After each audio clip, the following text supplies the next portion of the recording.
that the procurement function is a function of the executive, and that the assembly has no role in procurement unless there is a malpractice. If there's a malpractice, it's the responsibility of the assembly to come up with very clear areas that require redress.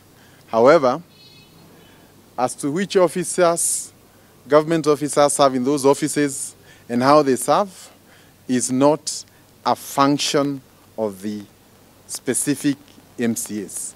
In fact, that would amount to interference with government procedures, which is not allowed. One of the things that is expected of any procurement process is that there is independence, and therefore we will not tilt our systems so that we can be able to respond to some interests that some of them may be having. And I want to say some of them because not all of them carry that view. Secondly, we are not in office courtesy of them. We are in office courtesy of the people who elected us. And our responsibility is to safeguard public interests.